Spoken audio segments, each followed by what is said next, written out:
Graça e paz, meus irmãos, sejam bem-vindos para mais uma Escola Bíblica. Hoje estamos com nosso tema A Igreja e a Sua Missão, com o pastor Jonatas Ribner, da Igreja Batista IBNU, Igreja Batista Nações Unidas de São Paulo, que estará hoje trazendo esse estudo. E maravilhoso a gente começar esse mês da Pátria, né, Nando? Então, vamos nessa, vamos chamar Jonatas aqui também. Fernando também vai estar aqui também, iniciando também uma oração, para que a gente possa começar nosso estudo bíblico de hoje. Fernando?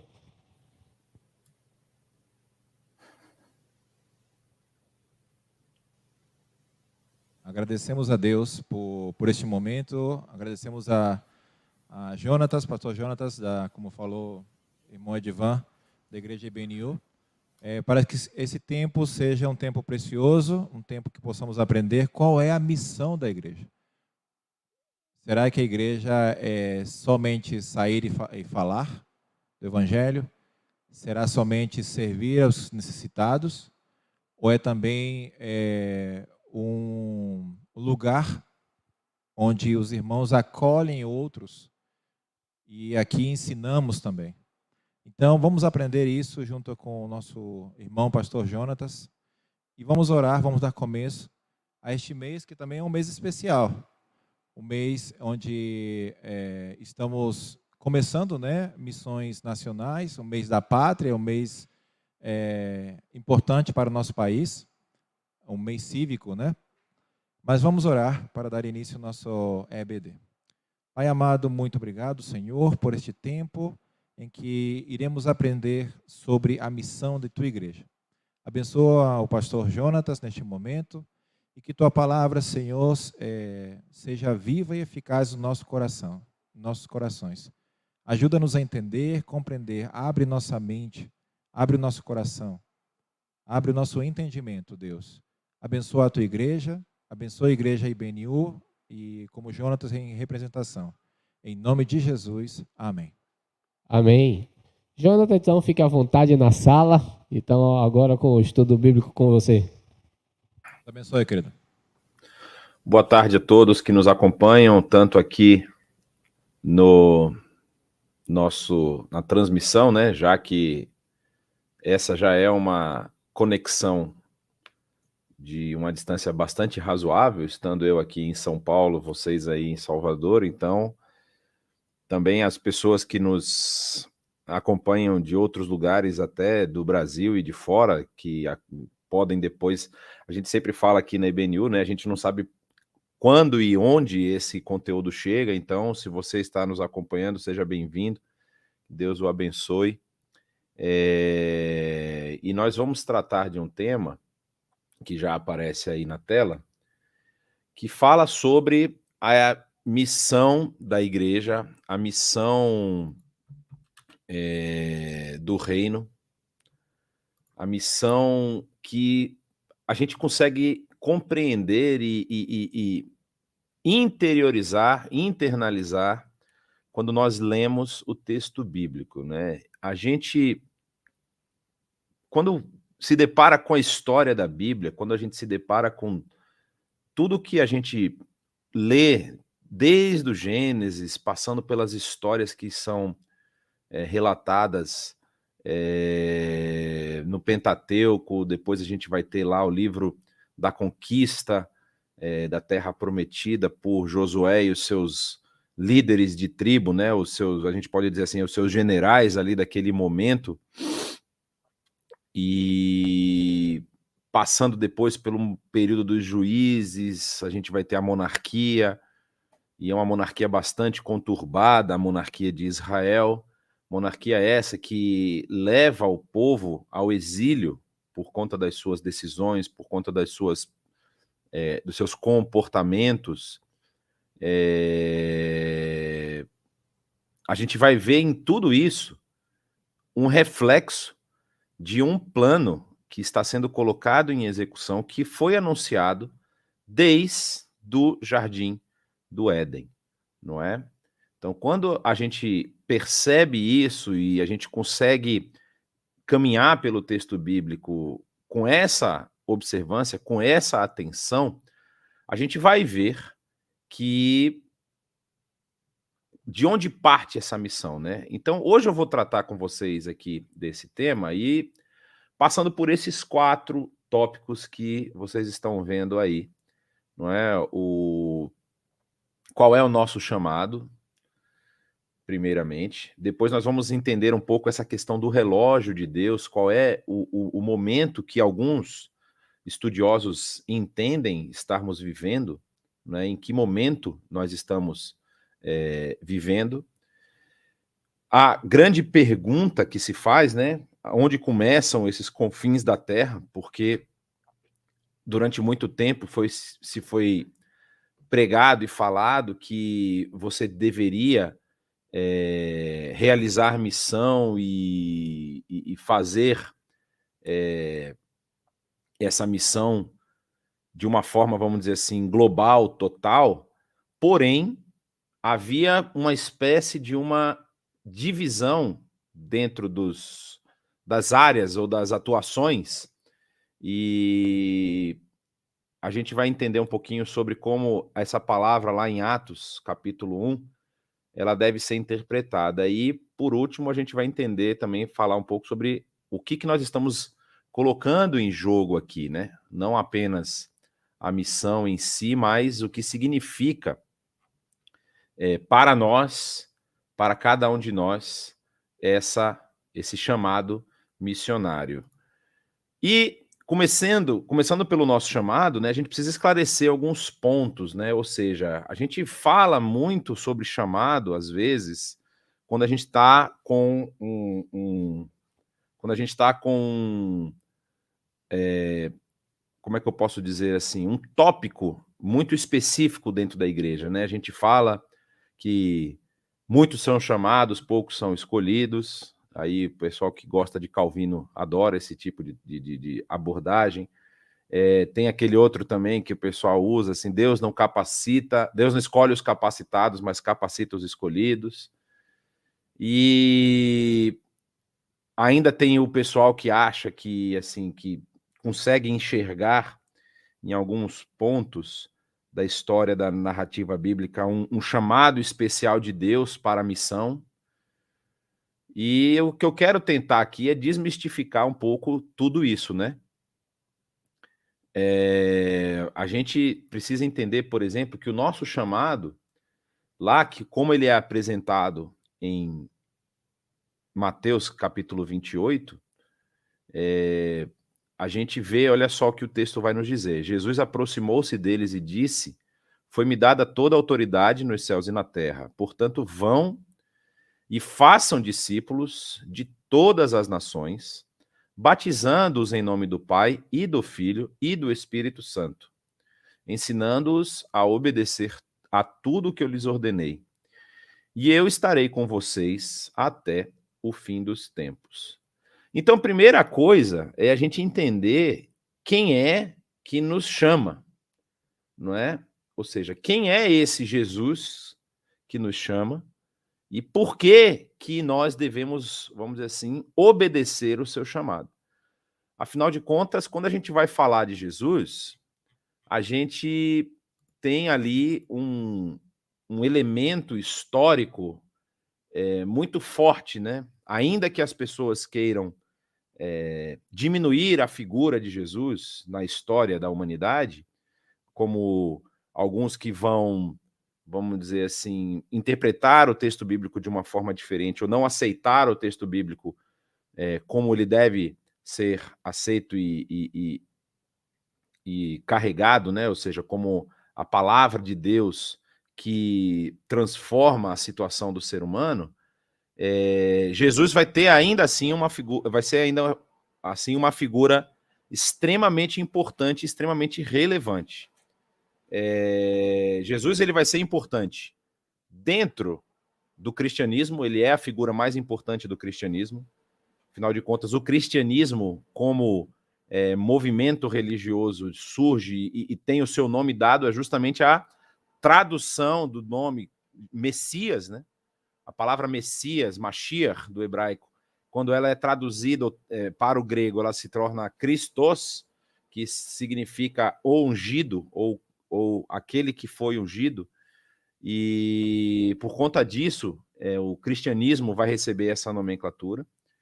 Mas dentro do islamismo, Jesus é um dos grandes profetas. Jesus, ele é considerado um dos grandes profetas. Muhammad ou Maomé é o maior profeta, é o último profeta que traz a última revelação dentro do Islã, mas Jesus está lá dentro de todos aqueles grandes homens da história e os grandes profetas da história que é narrada ali no Alcorão. E Jesus também é muito importante, até mesmo dentro do judaísmo. Muitas linhas judaicas, muitas linhas teológicas judaicas buscam aprender com os ensinamentos de Jesus, tendo só em alguns momentos essa ressalva a respeito do seu messianismo, se Jesus é o Messias ou não. E aí eles têm essa, vamos dizer assim, interpretação um pouco particular a respeito disso. Mas aí, quando nós vamos entender a respeito do que a Bíblia fala para a gente, desse Jesus que, de acordo, por exemplo, com o que é narrado no Evangelho de João, era Deus e estava com Deus desde o princípio, lá no capítulo 1 de João, esse Jesus, o Hebreus capítulo 7 vai falar, inclusive nós tivemos uma aula de Hebreus ontem, falando justamente sobre os capítulos 6 e 7, e Hebreus 7 vai dizer que esse Jesus, que é um sacerdote da ordem de Melquisedeque, ele faz uma oferta, ele faz um sacrifício, que é o último sacrifício, porque além dele ser o oficiante do sacrifício, ou seja, além dele ser aquele que tinha autoridade para oferecer o sacrifício, ele era o próprio sacrifício. Então, assim, era o sacrifício que transformava todas as coisas que estão debaixo dos céus. E por conta disso, ele tem esse poder e essa autoridade. Ou seja, isso que ele está falando aqui no capítulo 28 de Mateus representa justamente isso. Ele morreu. Jesus foi crucificado. Jesus morreu, Jesus foi sepultado. Mas Deus o exaltou. Deus o resgatou da morte e lhe deu um nome sobre o qual todo nome tem de se sujeitar. Então, essa é a autoridade que esse Jesus agora, ressurreto, glorificado, possui. E é ele quem dá essa ordenança. Ou seja, ele diz, toda autoridade nos céus e na terra me foi dada. Ou seja, Deus me colocou novamente na minha posição de honra, não é? Como o próprio Evangelho de João vai dizer que ele já tinha desde o princípio. E por conta disso, essa é uma ordenança que nós não podemos, vamos dizer assim, olhar de lado. Nós não podemos falar assim, quando der, quando sobrar um tempo, eu vou fazer. Não. Isso é algo que está diretamente conectado ao cerne da vida cristã, ao cerne da vida da igreja. Então, quando a gente fala sobre a missão da igreja, começa exatamente aqui, não é? Mas aí, isso falando em termos de, posso dizer assim, de eclesia, não é? Em termos de igreja, essa nova comunidade que está sendo ali fundada, que está sendo moldada por Jesus, ela tem o seu embrião nos 12 discípulos, e depois esses 12 discípulos, um deles vai trair, depois vem mais um, aí depois aparece no trajeto aí o apóstolo Paulo, que, de acordo com a maioria dos estudiosos, é esse 12º discípulo, porque o nome de Matias, que é colocado lá em Atos, só aparece em Atos ali naquele momento, depois Matias não aparece, mas na história do desenvolvimento da igreja. E o apóstolo Paulo entra, alguém que teve contato com Jesus, alguém que foi ensinado por Jesus, né, a história lá da estrada de Damasco. Então, esse embrião que se forma ali nos 12 discípulos, nos ensinamentos, no convívio diário, nas lutas que eles passaram, isso reflete-se depois na formação dessa igreja, e essa igreja agora tem essa responsabilidade de ir fazer discípulos de todas as nações. E aí eu destaquei os dois elementos que estão ali no verso 19, que, para dizer a verdade, eles apontam para essa realidade da vida da igreja. Ou seja, se a igreja não executa isso aqui, a igreja ela está falhando em alguns dos seus procedimentos. Quando diz vão e façam discípulos, e aqui o verbo no grego, ele não é um verbo que está nesse imperativo, não é? O verbo no grego, ele é um verbo que, de acordo com a conjugação grega, ele é um particípio. E aí o particípio, ele é traduzido para o português como se fosse um gerúndio. E aí parece que se você faltou as matérias lá de português na sua escola, estão fazendo falta agora. O que eu quero dizer com isso? Que não é uma ordem.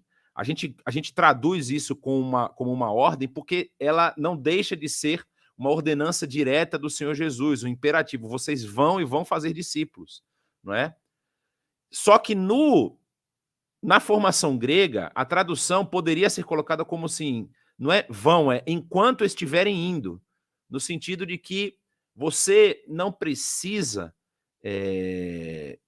se colocar numa posição e numa situação de, olha, eu preciso me organizar, eu preciso ajustar as coisas, e quando eu tiver com tudo pronto, quando eu tiver com tudo ajeitado, aí eu vou fazer discípulos. Na verdade, a ordenança de Jesus é: vocês devem fazer discípulos na caminhada de vocês.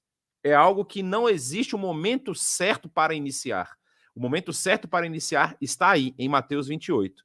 Ou seja, a partir daquele momento se inicia essa caminhada de formação de novos discípulos. E isso perdura por toda a duração da igreja até o final dos tempos, como diz o último verso aqui, o verso 20. Ou seja, enquanto a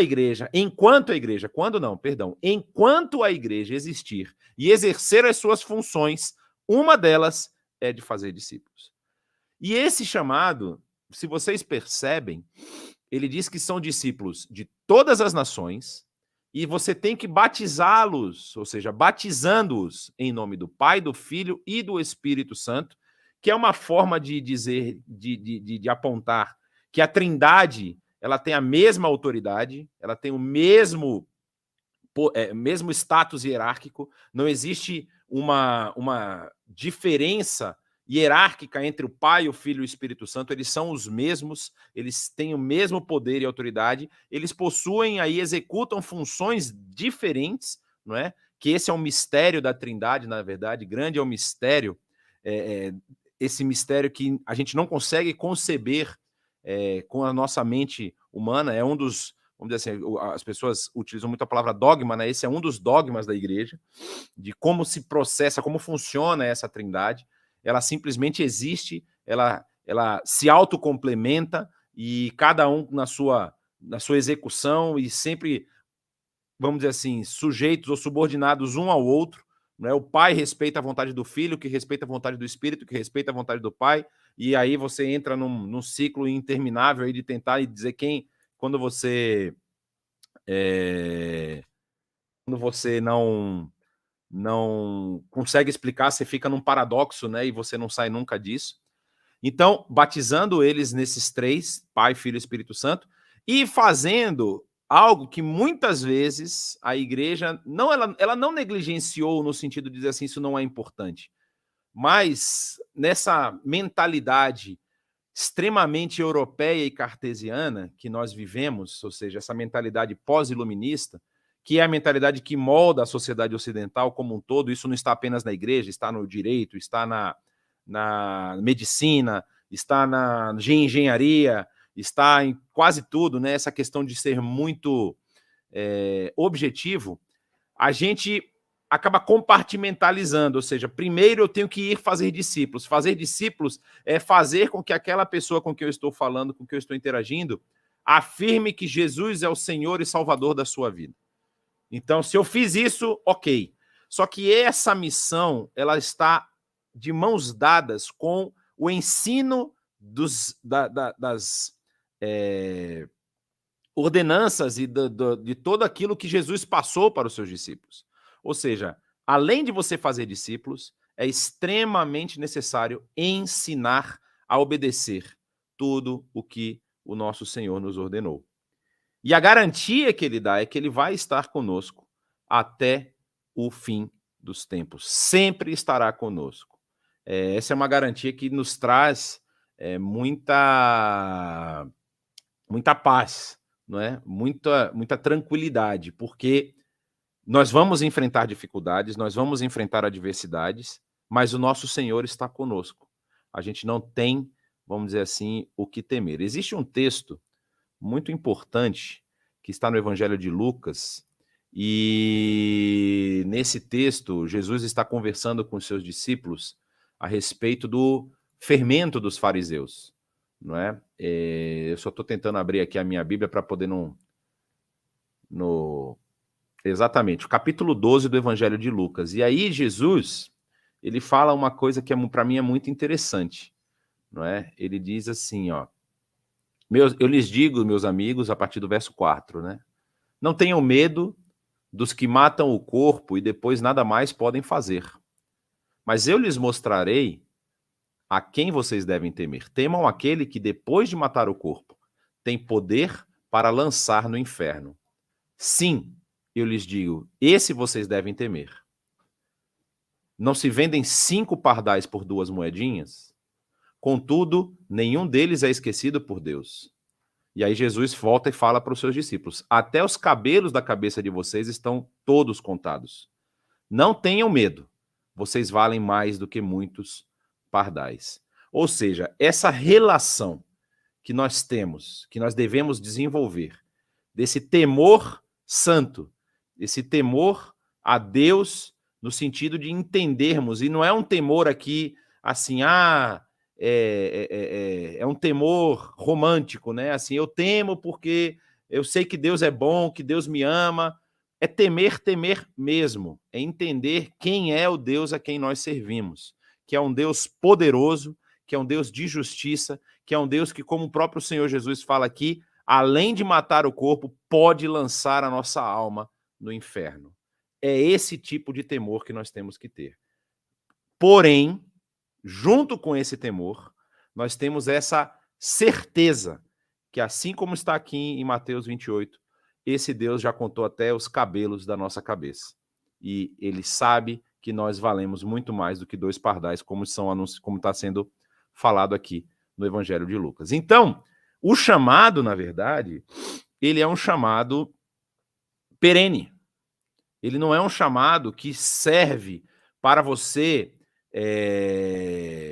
vamos dizer assim, se esquivar ou se colocar numa posição de a gente vai trabalhar, mas à medida que a coisa se ajeitar aqui, a gente consegue fazer mais. Não temos essa opção. A opção para a igreja, para ela ser igreja, aliás, o ser igreja, demanda obrigatoriamente o cumprimento dessa missão e desse chamado que está aqui em Mateus, capítulo 28. E por que eu falo isso? Porque esse não é um chamado que Jesus está inventando aqui. Esse não é um chamado que Jesus falou assim, já aconteceu tanta coisa na minha vida, já morri, já ressuscitei, agora eu vou inventar uma coisa aqui para deixar esse pessoal ocupado. Não é isso. Nós estamos aqui refletindo o que a gente chama do Missio Dei, ou seja, a missão de Deus. Como eu falei no início, essa missão que Deus declara lá desde o Gênesis. Não é? Gênesis capítulo 3, quando nós temos aquela cena bastante complicada para a humanidade, que é o pecado do homem, e aí Deus declara o resultado para a mulher, para o homem, para a serpente, no caso é primeiro o homem, depois a mulher e depois a serpente. Desculpa, o inverso. Primeiro a serpente, depois a mulher, depois o homem é o último. E aí ele diz o seguinte, né? Uma vez que você fez isso, declarando a serpente, maldita é você entre todos os rebanhos domésticos e entre todos os animais selvagens. Sobre o seu ventre você rastejará e pó comerá todos os dias da sua vida. porém inimizade entre você e a mulher e entre a sua descendência e o descendente dela. Este lhe ferirá a cabeça e você lhe ferirá o calcanhar. Esse texto ele fala a respeito desse que vai vir para esmagar a cabeça da serpente, que é o Senhor Jesus. Então, desde lá do Éden, como é apresentado no Gênesis, nós já temos esse Deus que se movimenta em direção à sua criação para salvar e resgatar essa criação. Então, Jesus aqui não está inventando a roda. Jesus ele está simplesmente ampliando o alcance dessa missão. Essa missão que começou com o Pai, passou por vários personagens, depois o próprio Filho vem e age para o cumprimento dessa missão. E agora nós temos a presença do Espírito que nos orienta, que nos direciona para o cumprimento dessa missão. Então, esse é um chamado que parte do próprio Deus, a partir do ponto em que ele declara que vai esmagar a cabeça da serpente, mesmo que a serpente, ou seja, a descendência da serpente, venha ferir o calcanhar dele, né? Que foi esse flagelo da morte que o nosso Senhor enfrentou. Continuando, nós vamos entender essa questão do relógio de Deus, ou seja, entendendo para onde nós estamos caminhando. E o que nós vamos perceber? De acordo com esse artigo que foi publicado no Washington Post, que é um jornal extremamente respeitado nos Estados Unidos, essa publicação é de 2015, havia a seguinte pergunta: será que a Europa e a América do Norte estão perdendo o cristianismo? Ou seja, será que, inclusive o texto em inglês está dizendo aqui, será que o cristianismo está morrendo nesses lugares, na Europa e na América do Norte? E aí a resposta lá do artigo era não. Ele está modificando o seu ponto de encontro. Antes, num período muito grande, principalmente logo depois da cristandade ser estabelecida como uma religião oficial, acontece isso primeiro por Constantino, no decreto, chamado Decreto de Milão, que ocorre em 318, na era cristã, e depois em 383, o Édito de Tessalônica, com Teodósio, faz com que primeiro o cristianismo se torne uma religião permitida no Império Romano, depois o cristianismo se torna a religião oficial do Império Romano, que acontece com Teodósio. E aí depois disso, o crescimento do cristianismo se deu na direção da África, o norte da África e toda a Europa. Ou seja, aquela região que encosta ali no Mar Mediterrâneo, na África, e todo o continente europeu, a partir de Roma e de Constantinopla, que hoje é Istambul, começam a preencher a Europa e começam a trazer os povos inclusive bárbaros, povos que vão derrubar o Império Romano, né? No caso ali dos povos bárbaros germânicos que vão derrubar o Império Romano. E o que acontece com esses povos germânicos? Eles se tornam cristãos. Então, assim, durante muitos séculos, esse foi o ponto de concentração do cristianismo. E o cristianismo cresceu na Europa, chegou até a Escandinávia, lá no norte, conquistou toda a Europa, invadiu a ilha britânica e todo o continente europeu se tornou cristão. E aí surge um adversário muito forte, né, um adversário militar que envolvia a religiosidade também, que foi o Levante Islâmico, que aconteceu por volta do 7º século, né, do 6º século, por volta do ano 600 e alguma coisa, que eu não me lembro exatamente a data, que é o surgimento ali do islamismo na região da Arábia Saudita. E esse levante islâmico vai caminhar em direção também a Jerusalém, vai conquistar o norte da Europa e vai entrar na Europa, o norte da África, perdão, e vai entrar na Europa através da Península Ibérica, né? Durante 400 anos, os muçulmanos vão dominar ali a Península Ibérica, o famoso período mouro, não é? De dominação daquela região. E por que isso é importante? Porque a realização do povo europeu daquela época foi: nós precisamos continuar expandindo o cristianismo, precisamos continuar levando essa mensagem. E aí essa mensagem ela dá um salto, né? Depois que a Península Ibérica é reconquistada, os muçulmanos não conseguem invadir a Europa até o final, eles param ali na região da Turquia, e ali fica a divisão, né, mais ou menos na Península Grega ali, é onde para o Islã e ali começa o cristianismo, um cristianismo que depois vai se tornar cristianismo ortodoxo. A gente tem toda a história da igreja que envolve isso. Mas em um momento da história se vê a necessidade de envio de missionários para outros campos. E muitas das rotas comerciais são utilizadas para conhecer a necessidade de outras regiões ao redor do mundo. E da Europa, você tem ali a partir de um grupo que sai da Inglaterra e vem para a América, depois que o continente americano já havia sido descoberto, e aí há um movimento da Igreja Católica em conquistar essa região, principalmente a Península, a América do Sul e toda a parte da América Central, que foi de predominância espanhola e portuguesa, e o Norte, que foi de predominância britânica, inglesa e também franceses, holandeses e alguns outros que também estiveram por ali. Já havia um bom grupo de protestantes naquela região. Então, a Igreja Católica, junto com a Igreja Protestante da Europa, começam a expandir para outras regiões. E aí, a América do Norte, tanto o Canadá quanto os Estados Unidos, vai se tornar protestante, na sua grande maioria, e a barreira para o sul dos Estados Unidos vai ser o México, que é espanhol, que é católico. Então, nós temos ali uma linha divisória, mais ou menos, dessa expansão do evangelho, tanto a parte católica, que fica ao sul, como a parte protestante, que fica a norte. E durante muitos anos, alguns séculos, diríamos aí de 4 a 5 séculos, esses foram os principais pontos de envio de missionários para outras regiões do mundo. E o cristianismo, sempre na Europa, de linha protestante e católica, e na América do Norte, como a gente está falando aqui, de linha mais protestante, foram as religiões predominantes. Não à toa, o cristianismo é hoje a religião mais professada no mundo inteiro, não é? O que acontece? Desde, digamos, 100 anos atrás, vem havendo um arrefecimento das igrejas nesses locais.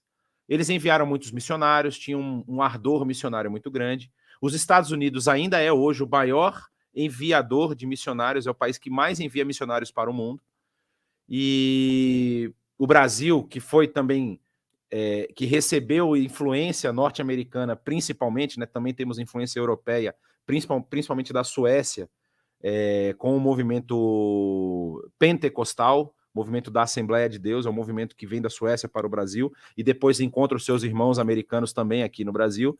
Você tem 2 ministérios muito fortes, né, que é o Ministério Madureira e o Ministério Belém, que são hoje a igreja que mais cresce no Brasil, né, não são os batistas, que crescem assim assustadoramente de acordo com os censos, são os assembleianos, que estão entrando nos lugares aí fazendo diferença, mas glória a Deus por isso, o importante é que o evangelho está sendo pregado.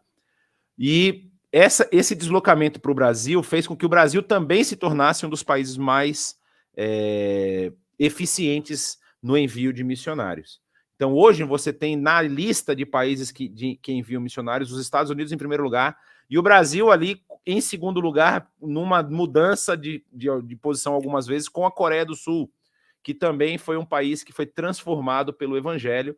Vale muito a pena vocês lerem a história da Coreia do Sul depois da Guerra das Coreias, que é uma guerra que envolve política, não envolve religião, né? É uma guerra que envolve o capitalismo versus o socialismo, e a Coreia do Norte se torna socialista, a Coreia do Sul se torna, vamos dizer assim, ocidentalizada capitalista, mas aí vocês têm que ver o crescimento, não é? Se você tem um televisor Samsung na sua casa, se você dirige um carro da Hyundai, se você tem uma televisão da LG ou tem algum aparelho celular da Samsung, da LG, saiba que tudo isso é da Coreia do Sul.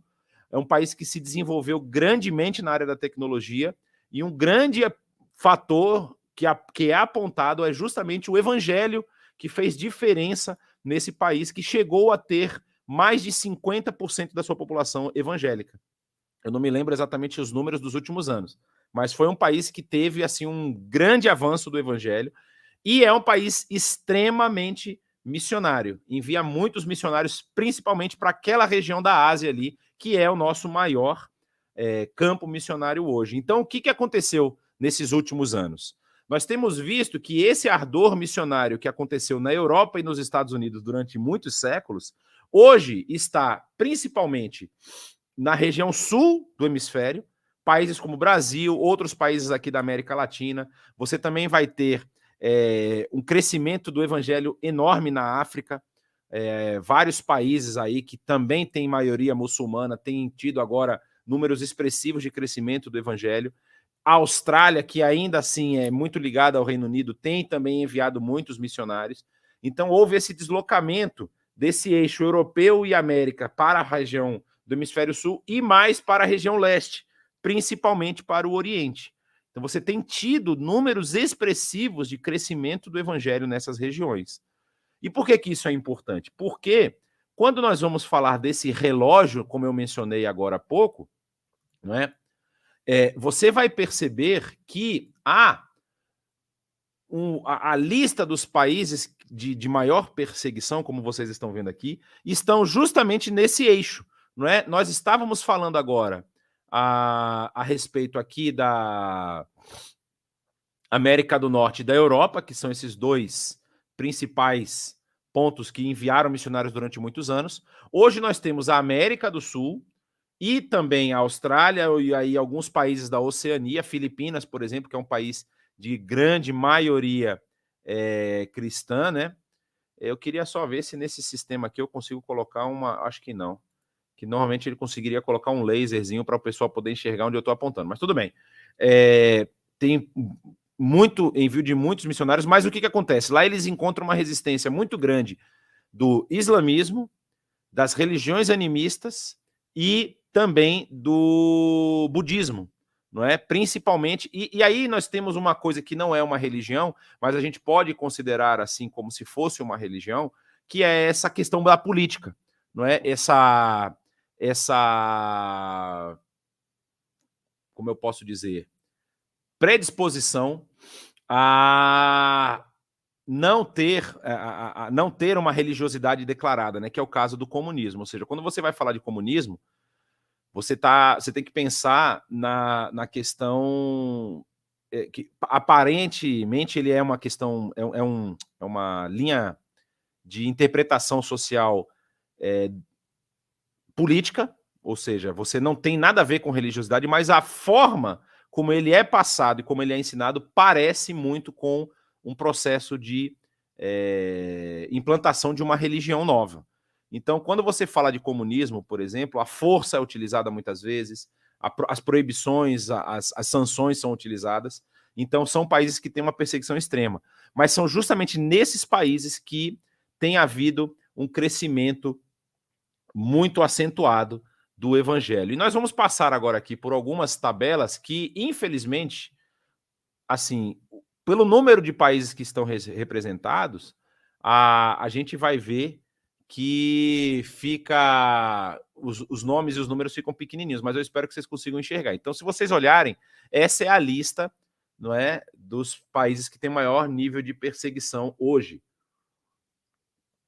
E qual é o tipo de perseguição? Então, você tem o Afeganistão, né, que é uma república islâmica, e a opressão é do Islã mesmo, ou seja, há aquelas situações onde pessoas podem, inclusive, perder a vida e tudo mais por conta da sua fé e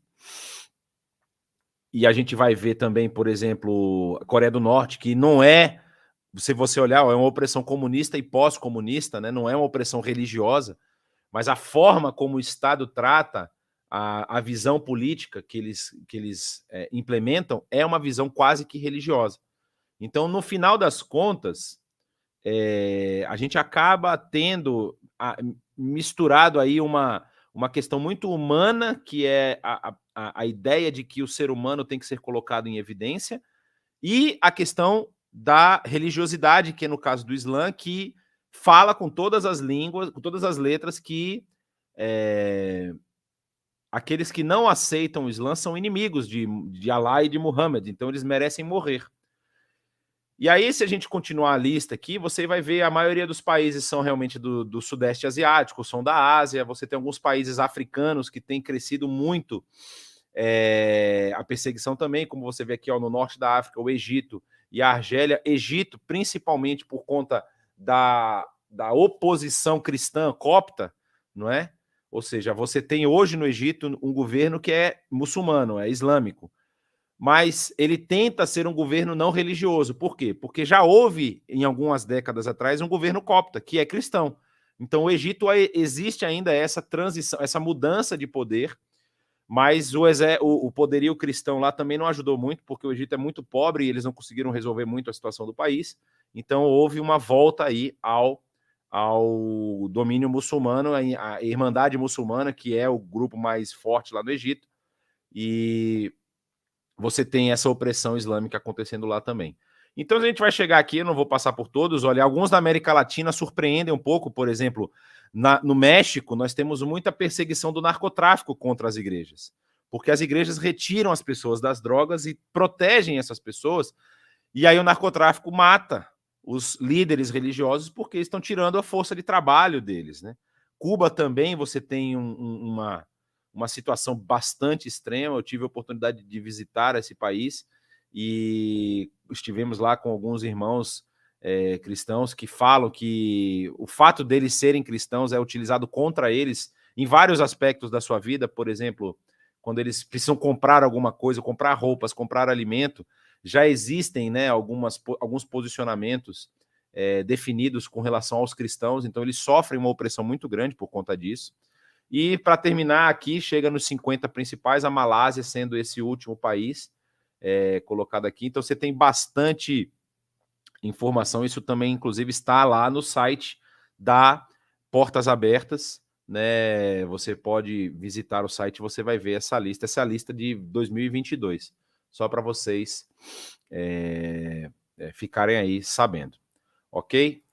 E aí a gente vai ver o que tem acontecido nesses lugares. Aqui, por exemplo, nós estamos falando do continente asiático e existe muito campo para o desenvolvimento, não é, do evangelho. Mas nós temos alguns números que realmente têm assustado, principalmente assustado esses países, né? Se você chega, por exemplo, na China, a China ela está hoje com 5% da sua população declarada cristã. Isso significa 68 milhões de pessoas. A China ela tem números assustadores e os índices na China apontam para um crescimento diário de cerca de 10 mil conversões. É um número muito, muito, muito elevado. E assim, é um número que os brasileiros, inclusive, não estão acostumados, né? São números. A gente brinca com os missionários aqui, a gente vai fazer uma reunião, um culto na casa de um irmão, com uma reunião de oração. Dá 500 pessoas. Porque lá os números são muito grandes, não é? Então você tem aqui Hong Kong também, que tem um número expressivo de cristãos, apesar de ter bastante influência budista e de outras religiões orientais. Você tem a Coreia do Sul, olha só, a Coreia do Sul hoje ela está com 30%, de acordo com o último levantamento, 30% da Coreia do Sul cristã. Já chegou a ter mais de 50%.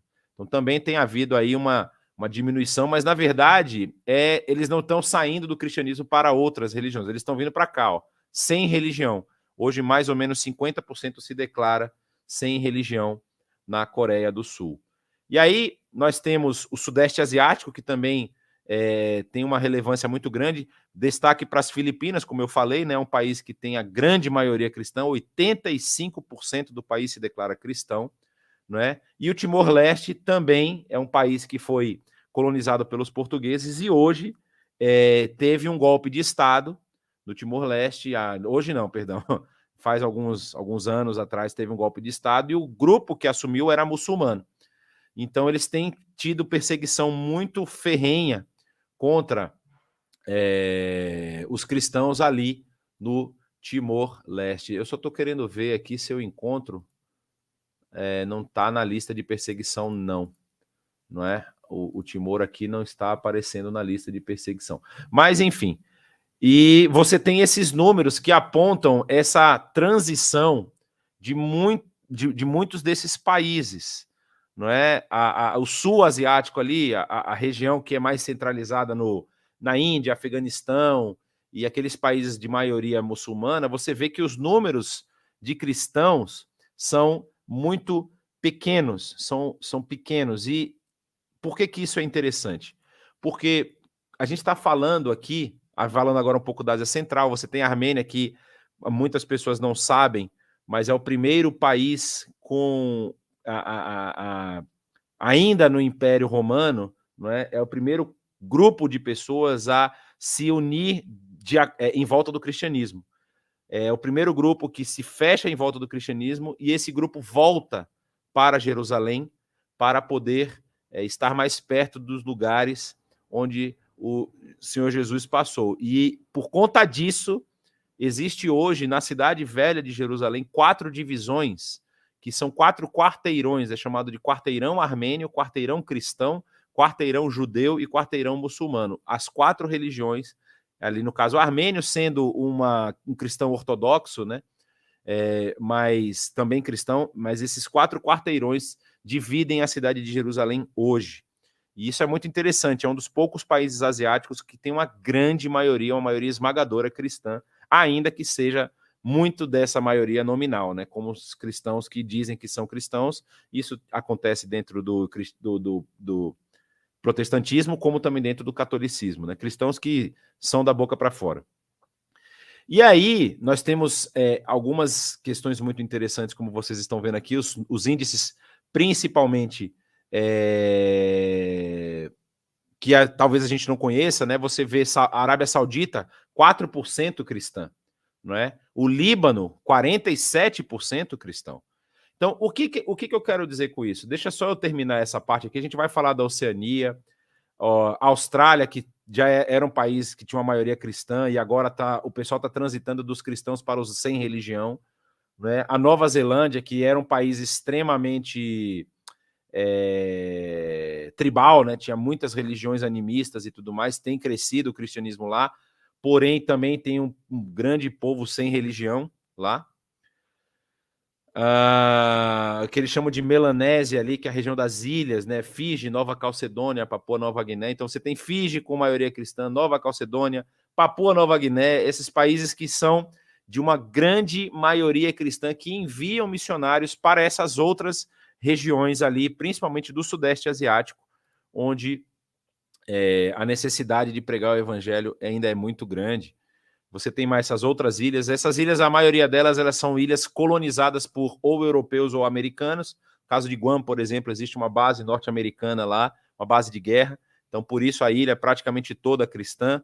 Também essas outras ilhas menores, ou são franceses, ou são ingleses, que tem ali o controle, espanhóis também. As Filipinas era uma ilha que tinha o controle da Espanha, que foi devolvida há pouco tempo atrás. Então, por isso, tem essa grande presença cristã nesses lugares. A mesma coisa acontecendo com a Polinésia. Então, é uma região bastante interessante do seu crescimento, do seu aumento ali da presença cristã naqueles pontos. E aí na África não temos exatamente, porque os números na África são mais complicados de levantar. Então na África você tem esse número que eu trouxe aqui, que é um número mais generalizado, mas ele aponta já para quase que metade da África como cristã. E esse é um levantamento mais moderno, ele é de 2014, se eu não me engano. Então vocês estão vendo exatamente isso que a gente está falando aqui. Você tinha essa parte roxa, onde eles têm uma população declarada, mais de 50% da população se declara cristã. E a parte mais, o rosa mais claro, entre 10% e 50%, não é? E a parte cinza, obviamente, a maioria não é cristã. Então você tem hoje essa mudança. E por que nós falamos do relógio no início, né? Nós falamos desse relógio.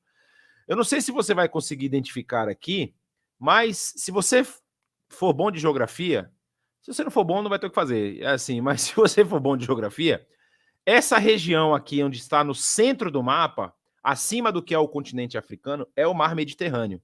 Não é? Existem algumas ilhotas ali no meio, você tem a ilha de Malta, você tem a ilha da Sicília, você tem a ilha de Creta, e no lado aqui você tem a ilha de Chipre, e ali você tem um pontinho meio róseo, que é a região onde está Jerusalém, é a região de Israel. E se você olhar, o cristianismo surge nessa região, de acordo com o livro de Atos, e ele sobe. e ele sobe, ele passa pela península da Anatólia, que é a região da Turquia, que já está ali beirando o mar Mediterrâneo, e pelo norte da África e pela Europa, e ela começa a avançar na direção oeste. E aí ele dá o salto, chega nas Américas, e aí também tem essa questão da expansão norte, e aí vai para... A Rússia não conta, né? Porque a Rússia está quase toda do lado de cá do mapa, a região das grandes cidades está aqui, ela tem um grande pedaço da Rússia que é deserto gelado, vamos dizer assim. E aí, esse salto para as Américas faz com que também se chegue ali à região sul da África, pelas colonizações, pelos colonizadores. Então, portugueses, espanhóis, depois holandeses, depois britânicos, italianos também colonizam algumas coisas no norte da África, os alemães chegam por último aí nessa expansão territorial, porque eles se unificam por último. E aí todas essas regiões, eles começam a ouvir e começam a professar o cristianismo. E havia ainda um pedaço que o cristianismo nunca havia tido números expressivos, que é justamente na Ásia.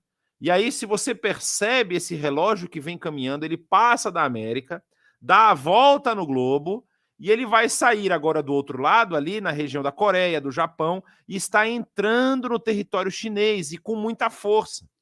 E ele está entrando na China, está entrando no Sudeste Asiático, naqueles países como Bangkok, Tailândia, Malásia, Mianmar, todos esses países na Índia, tem havido um crescimento desse número. E aí se fala, de acordo com os estudiosos, que esse relógio vai chegar novamente até Jerusalém. Então a missão da igreja, que tem exercido esse papel, tem feito com que esse relógio ande. Porque vocês lembram que Jesus lá, no Evangelho de Mateus também, capítulo 24, ele deu uma declaração que é utilizada como a declaração para nós, vamos dizer assim, calcularmos, não é? Quando vai acontecer essas coisas, ou seja, aquilo que Jesus fala lá no capítulo 24 de Mateus, né? Quando ele dá o sinal do fim, os finais dos fins dos tempos. E aí ele diz que verso 12 do capítulo 24, perdão, verso 13, 12 e 13, né, do capítulo 24, vai dizer o seguinte: devido ao aumento da maldade, o amor de muitos esfriará, mas aquele que perseverar até o fim será salvo. E aí vem o verso 14, que é o verso que muita gente ouve. E este evangelho do reino será pregado em todo o mundo como testemunho a todas as nações. E então virá o fim. Então os estudiosos, eles falam que essa volta no globo vai acabar novamente de onde saiu, que é Jerusalém. Quando o evangelho for pregado a todas as nações, chegando em Jerusalém, e as nações tiverem esse testemunho claro a respeito do que é a salvação em Cristo Jesus, vai chegar o momento do fim. Por isso que nós falamos desse relógio que está rodando aí e está chegando já no seu final. E aí a gente fala dos confins da terra, que é o aqui, o lá e o acolá. Que quando a gente vai analisar os dois evangelhos, na verdade, os dois evangelhos não, os dois livros do evangelista Lucas, a gente tem uma estrutura que nós chamamos de quiasma. O que é o quiasma? Ele começa numa posição, vai se aproximando de um ponto, de um tema central, e depois ele vai voltando para a posição original.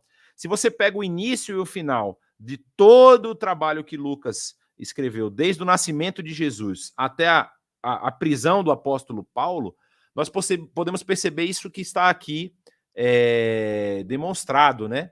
A gente vê que Jesus nasce sob o domínio romano.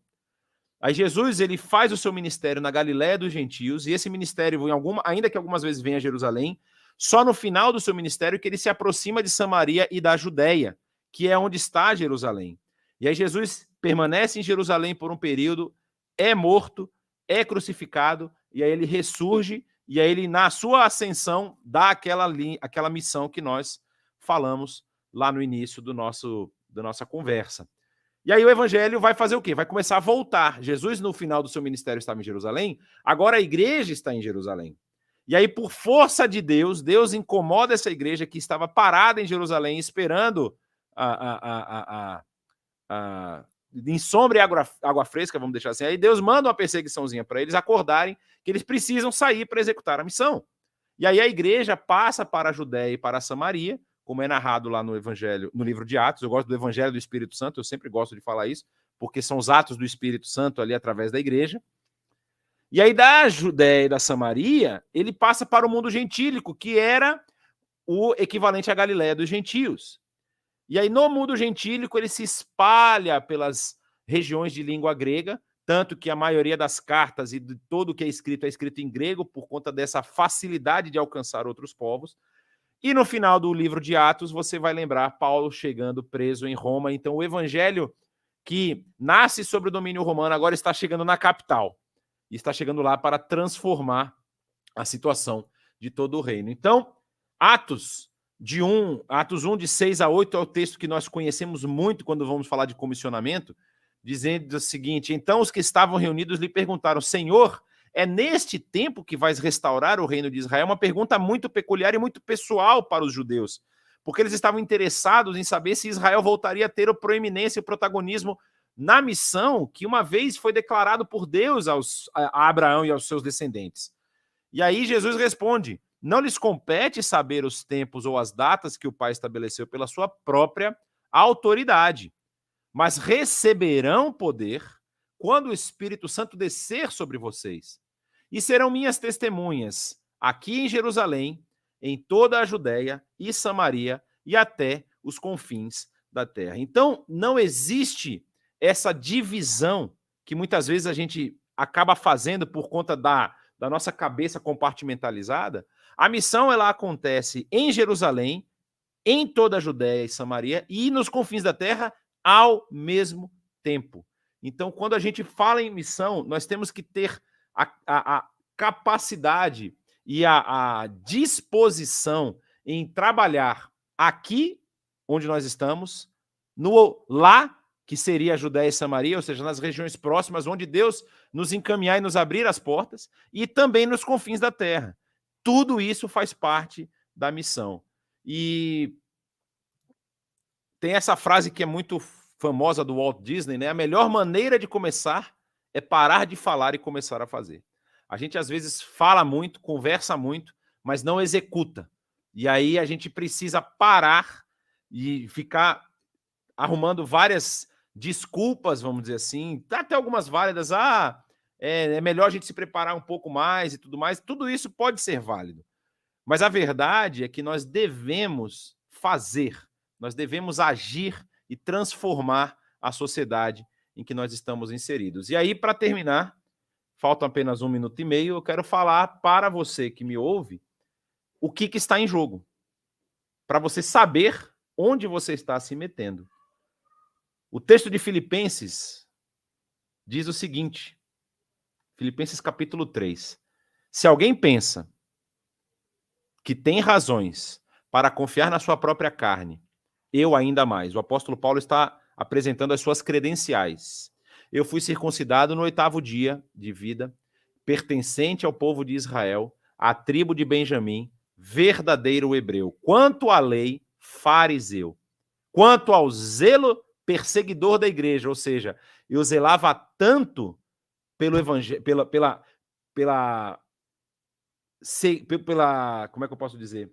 Por seguir a lei da forma mais estrita possível, que eu cheguei a perseguir a igreja. Quanto à justiça que há na lei, irrepreensível, ou seja, eu cumpria todos os preceitos da lei, a lei mosaica, que era a lei que eles estavam aplicando lá. Mas o que para mim era lucro, ou seja, eu tinha todas essas credenciais, eu poderia me considerar uma pessoa que estava lucrando. O que para mim era lucro, eu passei a considerar como perda por causa de Cristo. E mais do que isso, considero tudo como perda, comparado à suprema grandeza do conhecimento de Cristo Jesus, meu Senhor, por quem perdi todas as coisas. Eu as considero como esterco para poder ganhar a Cristo e ser encontrado nele, não tendo a minha própria justiça que procede da lei, mas a que vem mediante a fé em Cristo, a justiça que procede de Deus e se baseia na fé.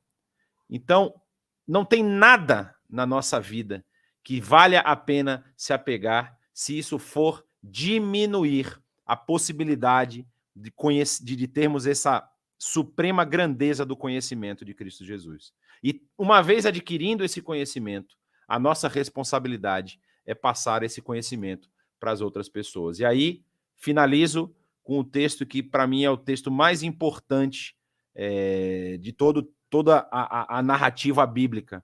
Muita gente vai dizer, é João 3,16, tem outros textos que as pessoas gostam. Para mim, Filipenses 2, de 5 a 11, ele é o texto que mais me motiva e que mais me impulsiona a realizar essa missão que nós estamos falando aqui.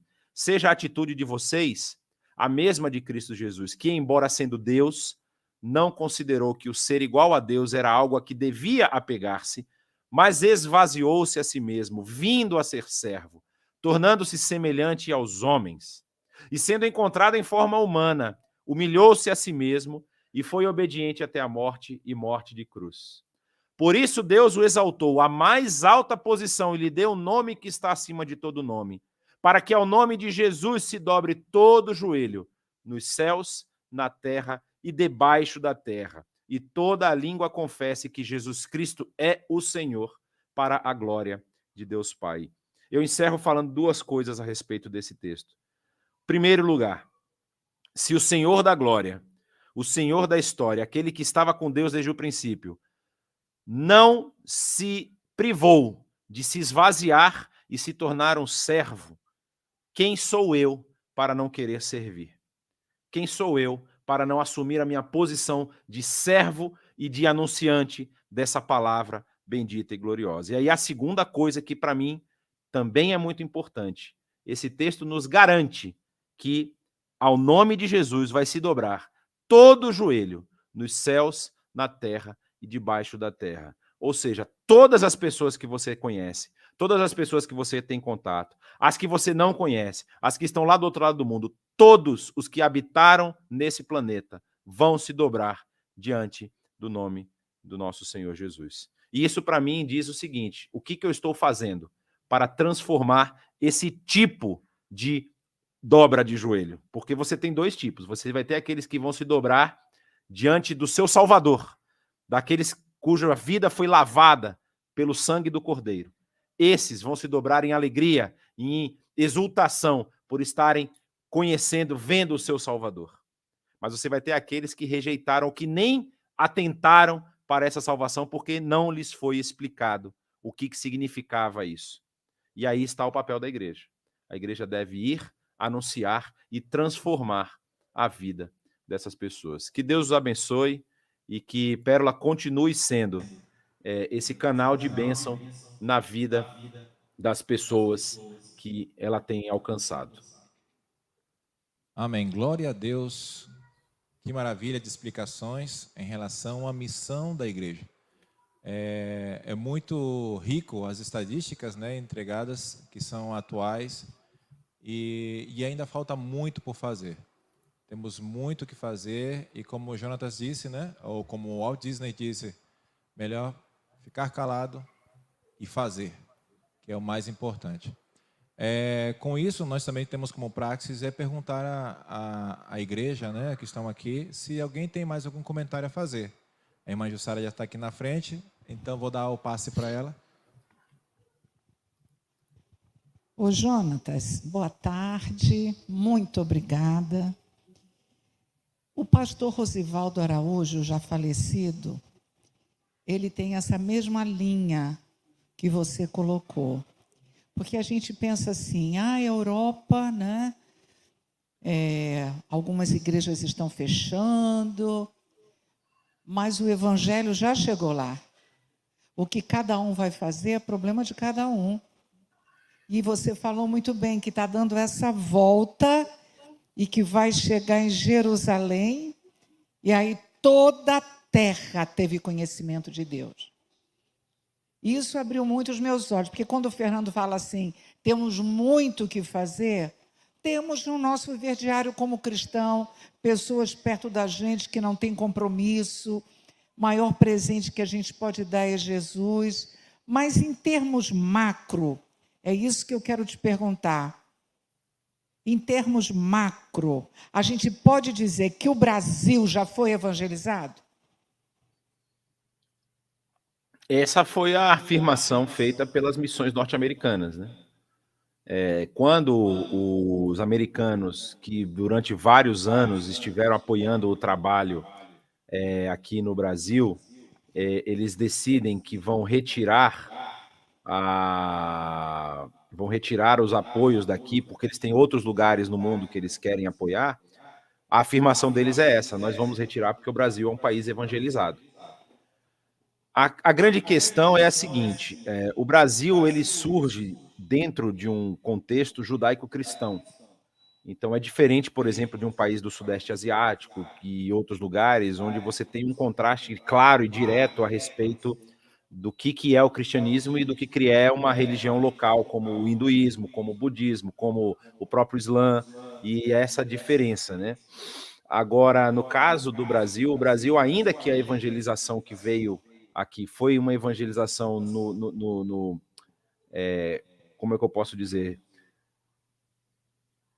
Eu não vou dizer que contrária, de luta contra o catolicismo, mas é uma evangelização que aponta para essa primazia da palavra de Deus, que é uma situação ainda a ser resolvida no catolicismo. O catolicismo ele coloca alguns elementos externos da Bíblia ao mesmo patamar da palavra de Deus. Então isso é um fator, vamos dizer assim, complicador no caso deles. Alguns éditos papais, algumas encíclicas, elas têm o poder de interpretar o texto bíblico de uma forma muito específica.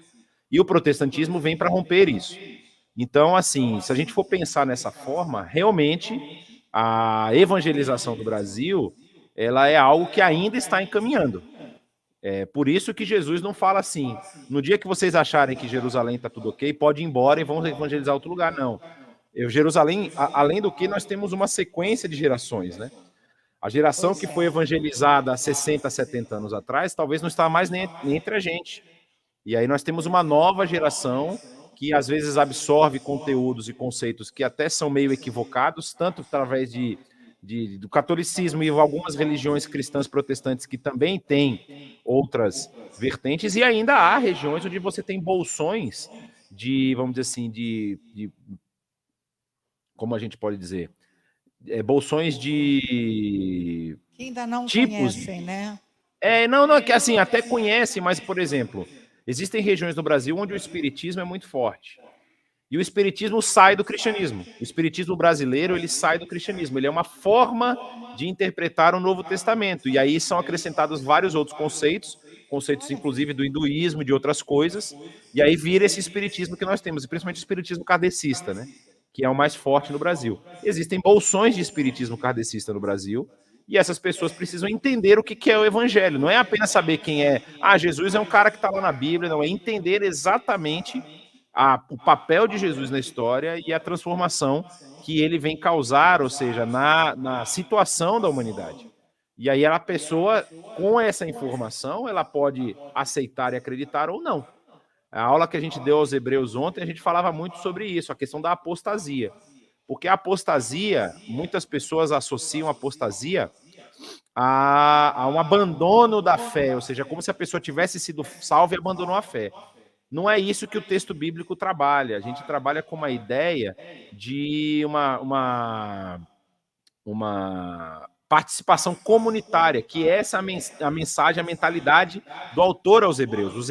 O autor aos Hebreus está escrevendo para judeus. Ele fala isso logo no início da sua escrita. E na cabeça judaica, não é apenas indivíduo, é comunidade. Então, se você está lá no meio da sua comunidade, participando, e aí você ouve falar do evangelho, e aí você acha aquilo legal, você está ali, mas de repente você fala, não, isso não é para mim. O apóstolo, já falar o apóstolo Paulo, que não tem nada, não é ele que escreveu a carta aos Hebreus. O escritor lá, ele deixa isso muito claro. É muito complicado para uma pessoa que participou dessas realidades do reino e abandonou, essa pessoa ser recolocada de novo, porque ela está abandonando aquilo que foi ensinado para ela. E o que foi ensinado para ela? Esse Jesus que morreu é o Jesus que vai te salvar. Então, assim, essa informação que o Brasil foi evangelizado, o Brasil ele tem sido evangelizado de várias formas diferentes, de vários Jesuses. Eu gosto de deixar assim, porque tem muita gente que passa um Jesus que não é o Jesus que está na Bíblia. É um Jesus fabricado, é um Jesus que tem um monte de coisa... Certo, mas deixa eu te falar. Presta atenção. Essas pessoas que deturpam Jesus, a gente já não pode deixar elas para lá, não? Tem que falar com elas também? Para as pessoas que deturpam, sim, mas para as pessoas que ouvem, talvez você tenha a esperança de transformar. Porque meu filho não tem haja paciência.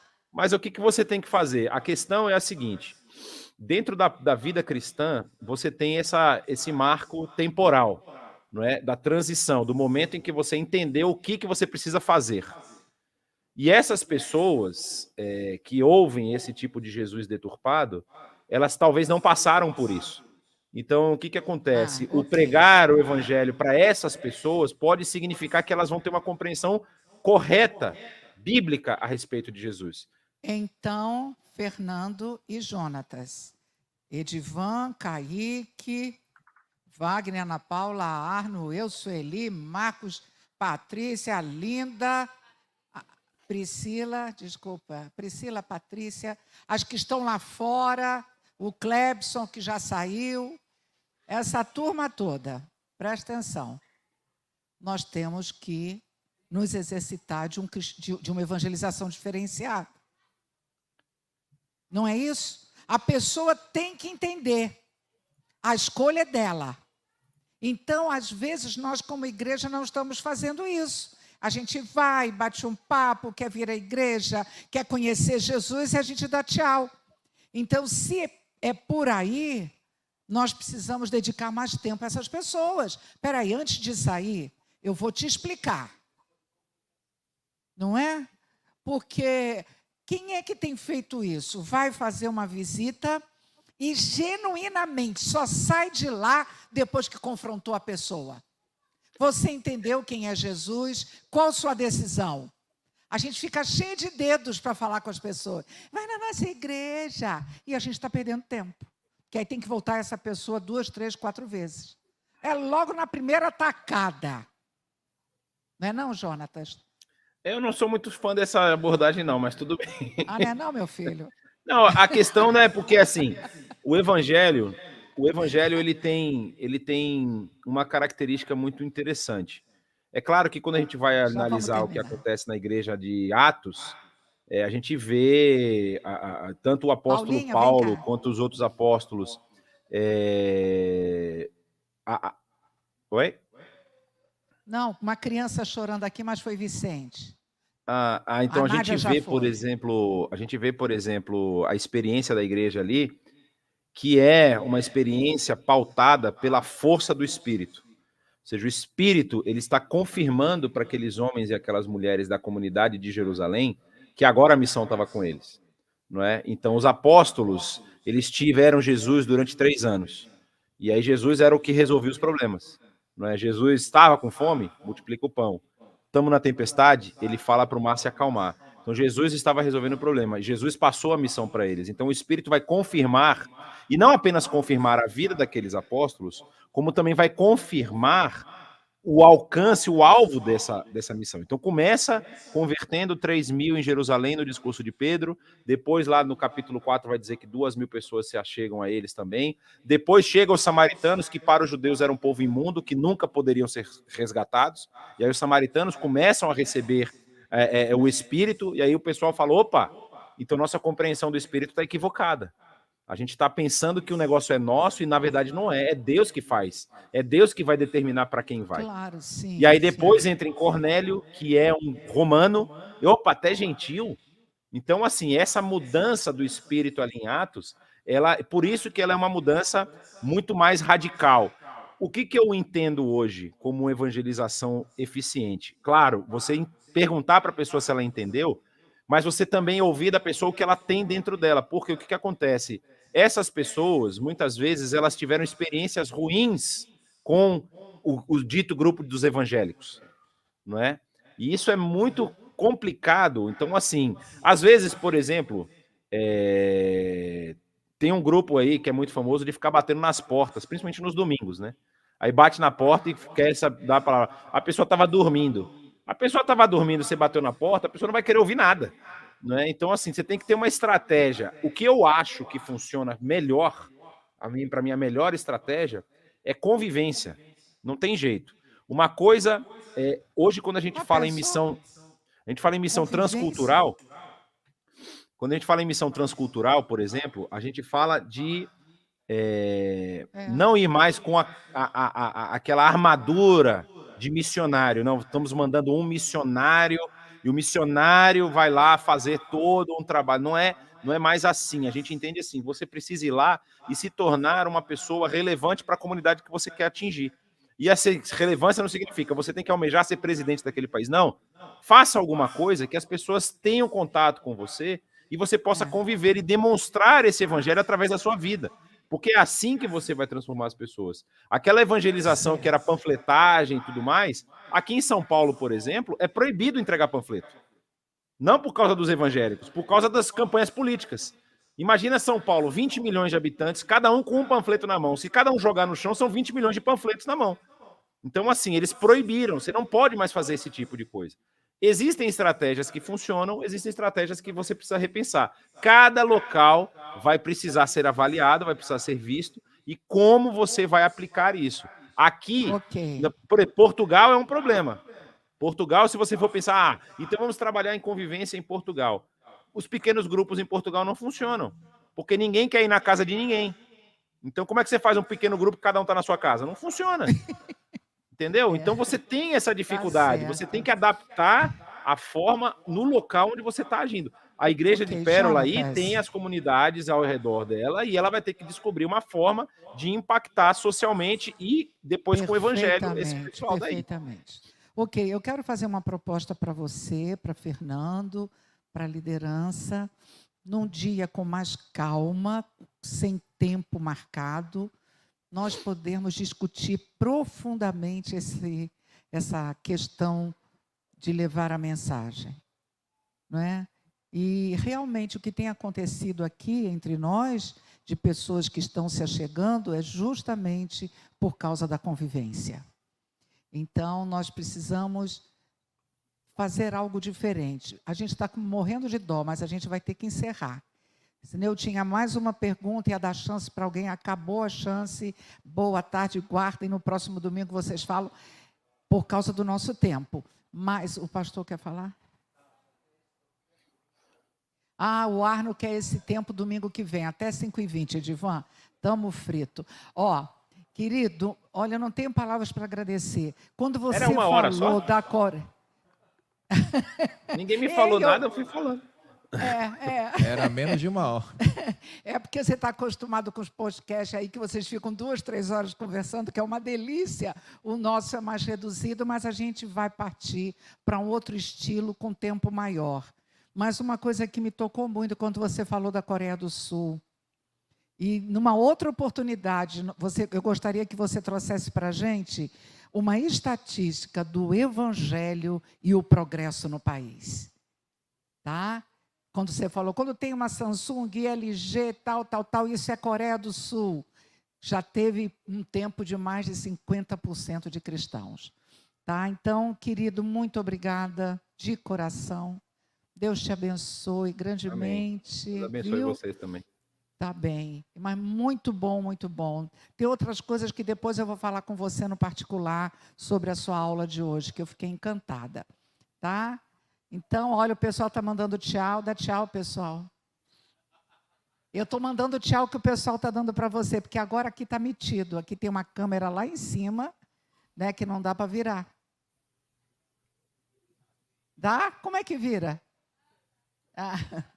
Tchau, meu bem. Muito, muito obrigada. Abriu com chave de ouro. A igreja é a sua missão no mês de missões. Deus te abençoe. Tchau, Amém. tchau. Tchau, tchau.